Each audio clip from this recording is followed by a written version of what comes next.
C'est l'un des plus beaux villages de France. Et pour Noël, il se pare de ses plus jolies décorations.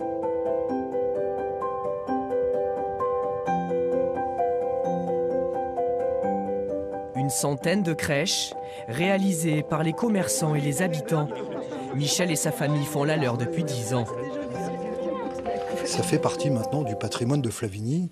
Un jour, quelqu'un a eu cette bonne idée de dire si on faisait des crèches à travers tout le village.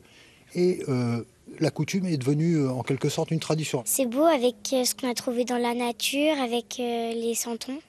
Petite fierté d'avoir la crèche devant la maison comme ça, avec les gens qui s'arrêtent, qui regardent. Les crèches de Flavigny, l'autre spécialité du village avec les anis, la tradition remonte à 15 ans. Il y a beaucoup de petits éléments un peu partout. Là, par exemple, la crèche, elle est petite au milieu, mais il y a tout un travail sur le décor. Et tous les ans, c'est un décor différent. Derrière une fenêtre, sur la devanture d'une boulangerie, se cache donc un petit joyau, plus ou moins grand. Chacun a ses détails et son originalité.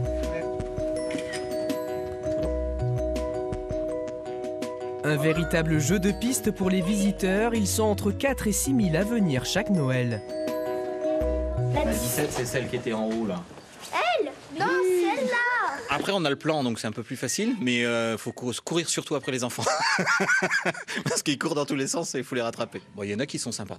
Ouais, alors là, on vient de commencer, donc on les a pas encore toutes vues, mais il y en a qui sont sympas quand même. On avait entendu parler, puis bon, après Noël, après le réveillon, ça fait un bol d'air aussi.